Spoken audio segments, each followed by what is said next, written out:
Welcome to Six Count. I'm your host, Sarah Wild, bringing you the voices and stories of jazz from Durham, North Carolina.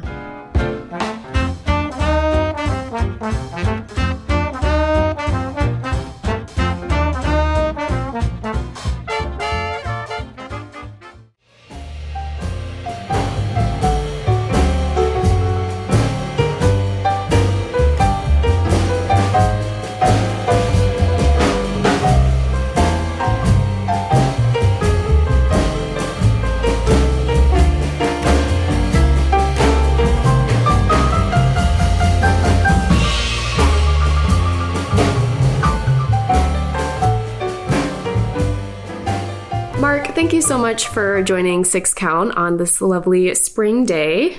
My pleasure. Thanks for having me. And how was your performance last Saturday? It was a tribute to the Benny Goodman small groups at the Sharp 9 Gallery. It was great. We were all very happy because it was a Duke UNC basketball night and we still sold out the Sharp 9 Gallery. So we were like, okay. But it was a wonderful night of music. I mean, Keenan is just such a wonderful band leader. We did a run of shows last year. We did a concert at Elon. We did a swing dance. Mm-hmm. The group really feels like it's starting to gel, and we're starting to know the music, and it's starting to develop. Sharp 9 was just a continuation of it. It was really fun.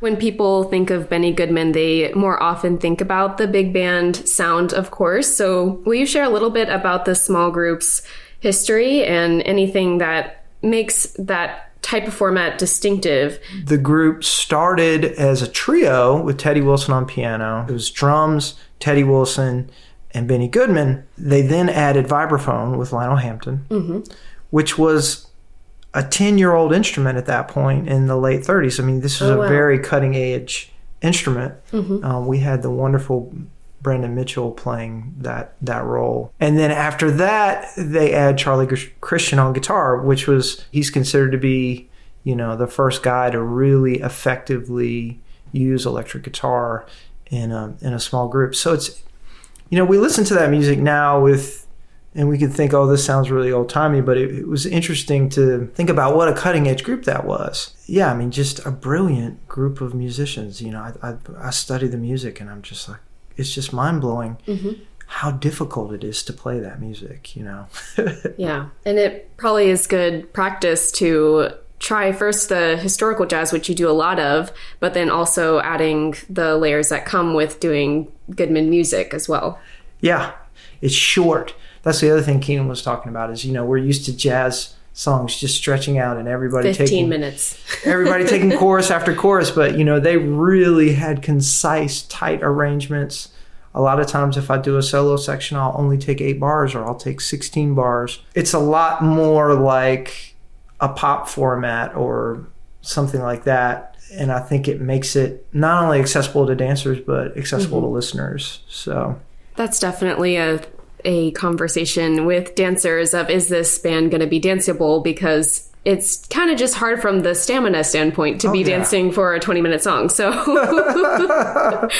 and looking at the list of musicians, there was Keenan on clarinet, Brandon, who you mentioned, on vibes, you on piano, Chip Newton on guitar, Butler Knowles on bass, and Daniel Faust on drums. So I hadn't realized that he had dedicated the original band members' role and instruments into that set, which of course makes sense, but I really appreciate that intentionality. Yeah. Oh, yeah. And then this Saturday, you're playing at the Pimiento Tea Room in Holly Springs, which I was able to go to with my parents a while back. And just what a pretty and quirky place that is. And it's a pretty steady gig for you. I was just at Pimiento, and Peter Lamb and the Wolves got a gig at Box Yard, so I'm actually not playing at the Pimiento Tea Room. But yeah, Pimiento I tell everyone about that place. It is so nice. The food is delicious. Yes. And it's really a listening room.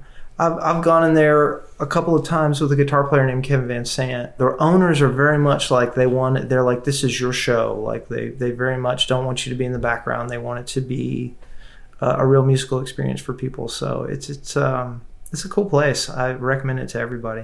Well, it looks like a living room. There's a fireplace and very intimate So yes, definitely check it out. Their bourbon cask tea is very good. It has like a smoky undertone. It tastes like bourbon. And I got some for my father because we both tried it and loved it. So that's a personal favorite. That's great. And this morning you came back from the Carolina Ballet. So you've had a pretty long relationship with them. Will you share how that came about and why you do it? I have been one of the principal class pianists for Carolina Ballet for about 6 years now. At the time when I was at Duke, there was a couple, Tyler and Julie Walters, who both professionally danced for the Joffrey Ballet Company in New York City. They were working for Duke and they were working for Carolina Ballet. And Tyler was the director of the summer intensive at that time. So he kind of brought me on in the capacity of playing during the summer. And then I would get calls to sub for the company. You know, when they're in the theater on the weekends, they have a class in the theater. So okay. I managed to get in there for one of those classes, and the director was there, Ricky Weiss. He loved you. He was, you know, I think because I've sort of been thrown in the deep end with this whole being a ballet accompanist, because especially with them, because, you know, Ricky was a principal dancer of the New York City Ballet. He was hand chosen by Balanchine when he was like 16. Impressive guy then. A very impressive guy. And I mean, I try to explain to people who've never been, I mean, just to go see some of his choreography, it's really special.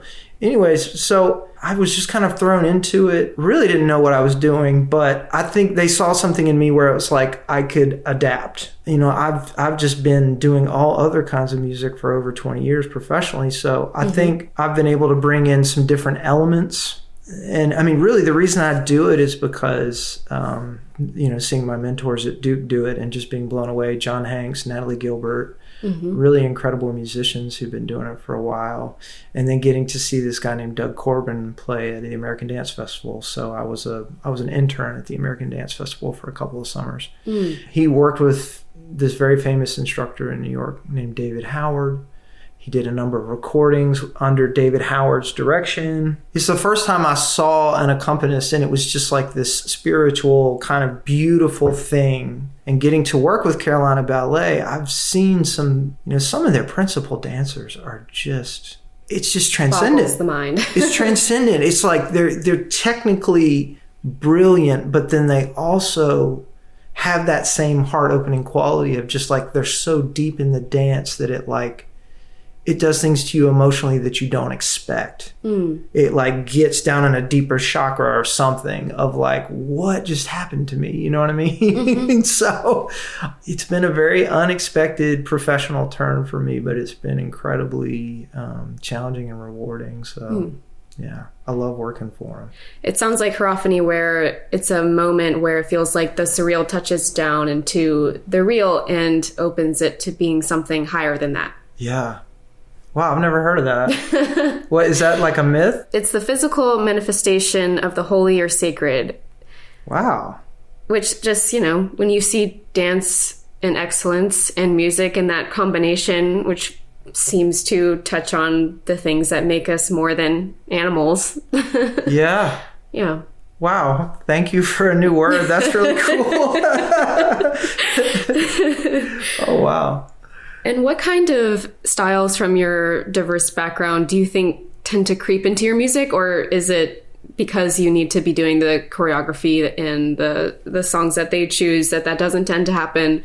But are you able to show some creativity with at least like practice types of settings? Oh, yeah. I think that's a big part of why I have the job, is because I'm able to adapt. I'm always bringing stuff from the Great American Songbook into playing class because, you know, if you're going to do an adagio, Cole Porter is like some of the best music for ballet. I mean, you have to know how to slightly alter the rhythm of it. But I mean, he had these real long form songs with just the melodies are simple, but they're powerful. The harmonics are powerful. So I brought a lot of that stuff into it. And then, you know, the older stuff like akin to what Benny Goodman would have been playing or the ragtime stuff is very applicable to ballet because it, you know, like today I was doing a lot of stuff from sort of like, a 20s and 30s fake book, just because it's a lot like the Grand Allegros in the end of class, or sometimes when you're doing petit balmain or quicker tendus, there's a lot of overlay with that kind of music. So that's been really fun. And then sometimes I'll play Purple Rain. Love it. Or like We Are the Champions is an amazing rondejam, like parterre. I'm like gonna try that. So I mean, you have to change it, but it works. It depends, and you have to get to know each ballet master and how they like things. You can put some stuff in there and kind of give people a moment where you're giving them something fresh. So yeah, it's fun. I think because I listen to so much jazz when I do a ballet class, I'm just kind of waiting for the music to become more syncopated, but it's classical, and so that doesn't usually happen. But also the last choreography across the room at the end where you do tombe pas de bourrée glissade leap, that's just so much joy. I live for that moment. Oh, that's cool. I didn't know you did much ballet, so that's great. Well, no, I'm not in the Carolina Ballet, but I grew up dancing in a studio, and ballet's been a huge part of my life, and it's so foundational to all dance that it feels like jazz and other music forms, that it's so good to get back to it. And jazz and ballet sounds like a really great combination. It's that's cool. And to go back to a little while, when you graduated from UNC Chapel Hill, you had a bachelor's in psychology, and I was just wondering if that's ever showed up in your profession. I mean, all musicians are crazy. A lot of us are, me included. So I don't know. I mean, I've never professionally done anything with my psychology degree. I've just been a musician since I graduated. Basically, I was in this kind of hip hop jazz band at UNC. We just kind of blew up. In college, I was already, playing 3 or 4 nights a week, doing different jazz gigs and stuff. But then kind of had that experience with a band that got a lot of attention. Kind of jump started me into a musical career, and I've been there ever since. So. And what was that band? And side note, you played with Dizzy Gillespie. I never played with Dizzy. Okay, I thought I saw something on your blog at some point that you had played with him in the 90s. We, in the 90s, I was in that band. That was kind of the main thing. I may have been trying to make myself sound more impressive than I was, but we played with Clark Terry. Oh, gotcha. Okay. That might have been the thing. And actually, Jim Ketch, who I still play with, I was in one of his big bands at UNC, and Clark Terry came, which was incredible. Yeah. I mean, he was doing the whole mumbles thing and playing his flugelhorn and playing with us, and was great. Yeah, that was really cool. Okay. Yeah. Glad to have. I sort of was minorly freaking out earlier, but I wish I played with Dizzy. And what was the band name that you were with, and can you share some highlights from that era? Sure. Yeah. So we were in a group called Sankofa. There was a big organization at UNC at the time called Hip Hop Nation. Okay. And they would do ciphers. My roommate was a really neat guy named Applejuice Kid, who great name. is otherwise known as Stephen Levitin, but he's a drum set player, and he plays a lot of African percussion. He's originally from Greensboro, but he's gone on to be a very successful hip-hop producer. We kind of linked up with some guys through Hip Hop Nation. We made this band. We were immediately playing the Cat's Cradle. It was so crazy. It was our second or third show was at the Cat's Cradle for this big event, and it was sold out. Wow. That's the only time that's probably ever really happened in my life to me, where I've been in this band that just was the right band at the right time. I would have people come up to me on campus at UNC that I had no idea who they were and ask me for my autograph. We put out 2 records. Vinyl? I wish. Actually, I'm in a couple bands that are putting out vinyl now. But, I know, so popular again. But that was, the CD boom. And I try to explain this to younger people, there were record stores, and we would sell so many CDs, it would fund our recording projects. We made thousands of dollars selling CDs. Wow. We sold so many CDs that School Kids Records gave us their front window when our record came out, because they had people coming from the campus just selling out whatever boxes we gave them all the time. We did some cool stuff. We got to open for the Roots a couple times. We won Super Jams, so we opened up for like Busta Rhymes and Slick Rick in the Greensboro Coliseum. We got to do some recording up in the really famous studio that's no longer there in Philly, but it was like where all the big Philly hits were done. So it was like, the Spinners and Sigma Sound was the name of it. It was this giant, you walked in and the whole thing was like gold and platinum records, just like, cool. There was no wall space that wasn't a gold or a platinum record. So it was cool to get to do that and kind of rub shoulders with the whole Roots crew. And anyways, that's what we did. Yeah. I don't really want to go down the Spotify route, but yeah, just what a change in the currency of music and how it pits, of course, not the musicians as the ones who benefit from listenership. It's changed a lot. Yeah. And you also have played with, Al Strong for his Alley 26 Jazz Brunch with Shauna Tucker, the North Carolina Jazz Repertory Orchestra, Keenan McKenzie's we've mentioned, and Queen Bee and the Honey Lovers based in Asheville. So if you were to kind of map out the timeline of your genres, does a lot happen all at once where you're experimenting with lots of things, or what's been that journey like for you? Yeah, I would say from college I was very much into hip hop but playing jazz the whole time. But also then kind of translated into, like when Ben Folds 5 broke up, Darren Jesse, the drummer from Ben Folds 5, started a band, and I was his keyboard player for about 6 months. And then I did a tour with Portastatic, which is Mac McCon from Merge Records. So we did a tour supporting Yola Tango in the Northeast when they put out a record, got to play some really cool venues. So I was doing that kind of rock and roll stuff. I was even trying to like write my own songwriter kind of rock and roll music, which was a phase for a few years. But it's always come back to just trying to be a pianist and trying to sing beautiful music. And I think I've sort of found my home more in the jazz thing. About 15 years ago, I started playing with Peter Lamb. Wait, a founding member. Yeah. So Peter and I started Peter Lamb and the Wolves, and I've been his main vocalist and pianist for all this time. And we really focus kind of on the New Orleans R&B thing, but then that band has really morphed into a lot of different stuff. Like Stephen Kaufman, the drummer, has been doing a lot of really incredible arrangements. So he's bringing a lot more of a kind of contemporary, modern jazz aesthetic to what that band is doing. And so that's been fun to do that. I've been in that, and then I sort of got into the dance music thing. Peter and the bass player George Knott and I have a trio. George has a group called the Atomic Rhythm All Stars. So George really brought me into the fold with 20s and 30s music. He kind of showed me like, no, don't play those chord changes. Like you need to use these notes to make it sound authentic to the music. And we would do, actually George and Pete and I would do swing dances like just as a trio sometimes. I Heart Balboa last fall.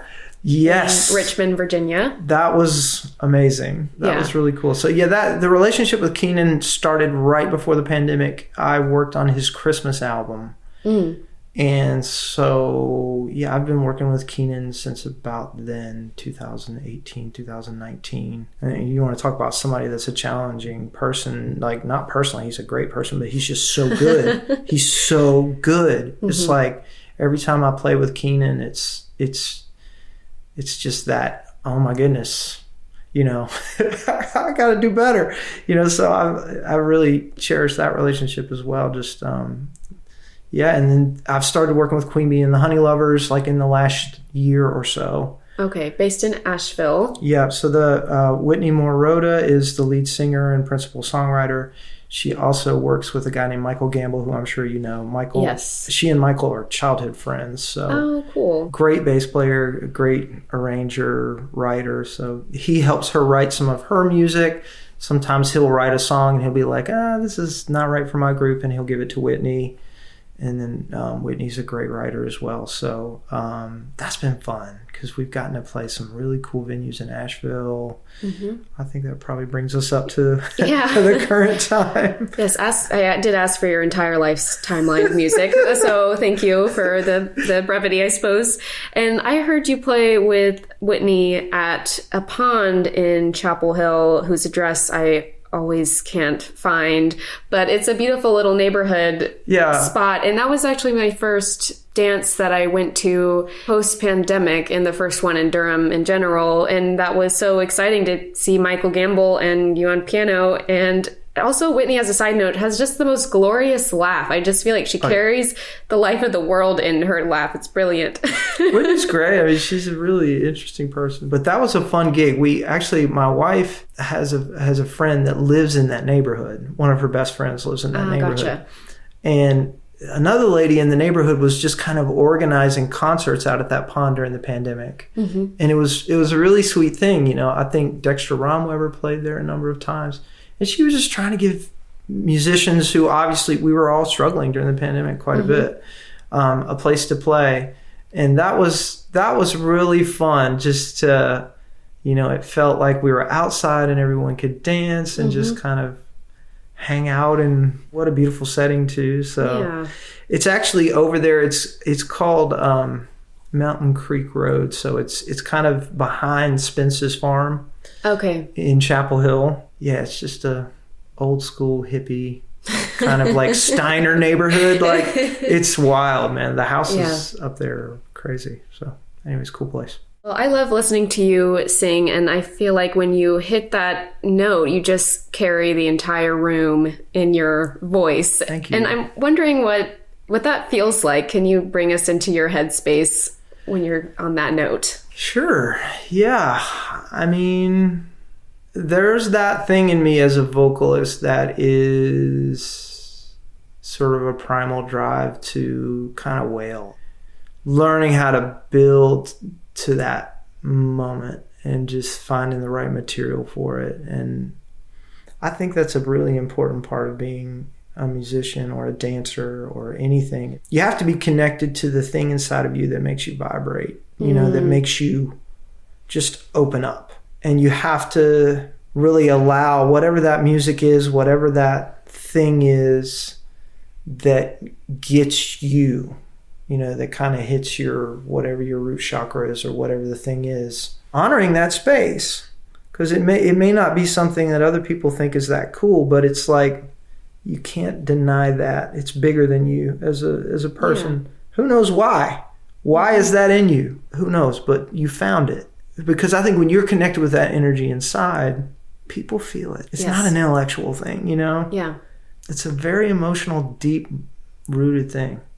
It does feel vicarious because I can't sing like that. I can't belt it out like that. But I feel like I'm feeling what you're feeling when you're doing that. So it is just it's a very powerful thing, and I feel like I go to your gigs for that moment. Right on. Right on. That's great. Well, Mark, it's been so fun to talk with you. Is there anything you want to share with Six Count listeners about coming out to hear jazz in the Triangle? Unfortunately, we lost a really great venue in Seagrace, the pandemic, but it's kind of cool because Katrina Godwin's daughter, Catherine, has a bar in Cary, which is really near Bond Brothers. Okay, which one? It's called Sidebar. It shares a parking lot with the original Bond Brothers location. The trio with George and Pete, Peter Lamb and George Knott, we are playing there March 5th. It's the first Sunday in March. That'd be a good weekend thing to come check out. So very cool. And Peter is great about sharing on social media and other places too, so we can find you that way. Mark, thank you so much again. Thank you. Oh, my girl, don't you let it be. Tell me where did you sleep last night? She said the pines in the pines where the sun don't ever set. I'd sit there